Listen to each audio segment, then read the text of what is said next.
বাড়ির সদর দরজা খুলে যে আমাদের আমন্ত্রণ জানাচ্ছে ওর নাম মৌমিতা। অবশ্য আমরা কখনোই ওই নামে ডাকি না, ওর ডাকনাম লিটন। চেয়ারে বসে আছেন ওর হাজব্যান্ড আর পাশে ওর মা। টুকটাক কথাবার্তা আর প্রণাম করবার পর আমরা চলে গেলাম ওপরে দোতলায়। ওর বাড়িটা গাছপালা নানান রকম জিনিসপত্র দিয়ে খুব সুন্দর করে সাজানো। ওই যে একটা কথা আছে না, আপনার বাড়িই আপনার পরিচয়, সত্যি সত্যি ওর বাড়িটা কিন্তু ওর পরিচয়। লিটন আমার স্কুল লাইফের বন্ধু। জীবনের বেশ কিছু বছর নানান চড়াই উতরাই পেরিয়ে আবার সেই পুরনো বন্ধুত্বের আকর্ষণে আমরা বেশ কয়েকজন জুড়ে গেছি। আজকে সেই ছোটবেলার বন্ধুদের মধ্যে যার নাম দেবযানী, তার জন্মদিন। ওর জন্মদিনটা পালন করব বলেই আমরা 4 বন্ধু জড়ো হয়েছি লিটনের বাড়িতে। ওর বাড়িটা এত সুন্দর করে সাজানো যে ভাবলাম আমি যখন দেখছি তখন আপনাদের সবার সঙ্গে সেই দেখাটা ভাগ করে নিই। আর আজকে আমরা আসবো বলে যে সাজানো গোছানো রয়েছে তা কিন্তু নয়, এর আগেও আমি এসেছি, তখনও কিন্তু এই রকম টিপটপ নিট অ্যান্ড ক্লিনই দেখেছি। আসলে ইচ্ছা থাকলে বাড়ি ঘরদোর সংসার সব কিছু একা হাতে সামলানো যায়। ঠিক করা হলো আমরা ছাদেই সেলিব্রেশনটা করব। তাতে অনেকটা খোলামেলা জায়গা পাওয়া যাবে। তবে ছাদটা দেখে আমার তো মনে হয় যেন একটা রুফটপ রেস্টুরেন্টে চলে এসেছি। আর এই যে আমাদের বার্থডে কেকও এসে গেছে। এই গল্পের 2 নম্বর চরিত্র বার্থডে গার্ল দেবযানী। আজকে ওর জন্মদিন। একটা টুকটুকে লাল রঙের শাড়ি পরে ওকে অপরূপ সুন্দর লাগছে। ও থাকে ঝাড়খণ্ডের বোকারো শহরে। গরমের ছুটি কাটাতে মায়ের কাছে এসেছে, আর সেই সঙ্গে যেহেতু ওর জন্মদিন তাই আমরা পালন করব ঠিক করেছি। আর এই গল্পের 3 নম্বর চরিত্র সবুজ শাড়ি পরা মধুরাদি। ওরই বুদ্ধিতে আজকে আমরা প্রাইম 4টে কালার লাল নীল সবুজ হলুদ রঙের শাড়ি পরেছি। কেক কাটা হচ্ছে। এই দাঁড়া, আলো জ্বলবে তো। কি? ও হ্যাঁ, আলো জ্বালা।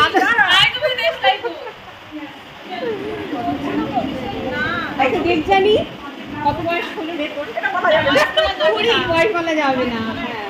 অবশ্যই আমাদের বয়স বলতে নেই, কিন্তু আমরা এনজয় করছি, এটাই সব থেকে বড় কথা, তাই না? আচ্ছা, এই কেকটা একটু দেখি কেমন হয়েছে। আজকের এই ছোট্ট ঘরোয়া অনুষ্ঠানের প্রধান মধ্যমণি যদিও আমাদের বন্ধু দেবযানী, কিন্তু আমাদের সকলের ছানাপোনারাও কম গুরুত্বপূর্ণ নয়। এই সময়কার টিনেজাররা কিন্তু আমাদের সময়কার মতো নয়। তারা যথেষ্ট টেক স্যাভি, যথেষ্ট জোরালোভাবে নিজেদের মতামত প্রতিষ্ঠা করতে পারে, বাবা মাকে পরামর্শ দিতে পারে, সাহায্য করতে পারে, এমনকি এন্টারটেনও করতে পারে।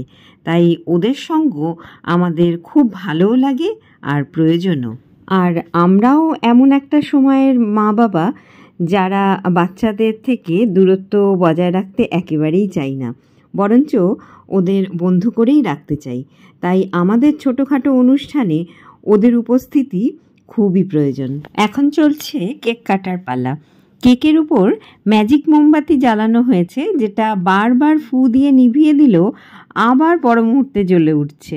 বড়দের মুখে শুনেছি যে প্রদীপ মঙ্গল কামনায় জ্বালানো হয় তাকে নেভানো উচিত না, তাই ম্যাজিক মোমবাতির কনসেপ্টটা আমার বেশ ভালোই লাগে। এটা বেস্ট মা আর মেয়ের যুগলবন্দি। ছেলে থাকলে আরো ভালো লাগতো। হ্যাঁ হ্যাঁ, এইবার আমরাই করে নিচ্ছি। তুমি বসো। আচ্ছা, সব বাচ্চারা এসো, আন্টি খাইয়ে দেবে।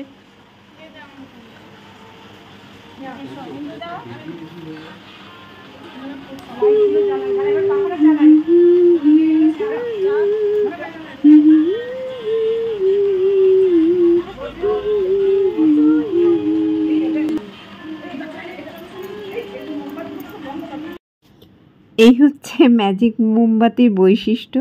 সবাই এসে ফু দিয়ে নেভানোর চেষ্টা করছে, কিন্তু আবার যে কে সেই। হ্যাঁ, ওই জন্যই দেওয়া, যাতে তুই স্কুলে ব্যবহার করতে পারিস। ছোটবেলায় যারা জন্মদিনের দায়িত্ব নিতেন তারা সব একে একে চলে গেছেন না ফেরার দেশে। তাই আমরা সমবয়সীরাই সেই দায়িত্ব তুলে নিচ্ছি আস্তে আস্তে। এরপর সেটা চলে যাবে ছোটদের কাছে। অন্তত আমাদের তো সেটাই মনের ইচ্ছে। এখন একটা ছোট্ট খাওয়া দাওয়ার পালা। এখান থেকেই আজ তবে বিদায় নিচ্ছি। আবার দেখা হবে অন্য কোনো ভিডিওতে, অন্য কোনো বিষয় নিয়ে। ততক্ষণ পর্যন্ত প্রত্যেকে ভালো থাকবেন, সুস্থ থাকবেন। নমস্কার।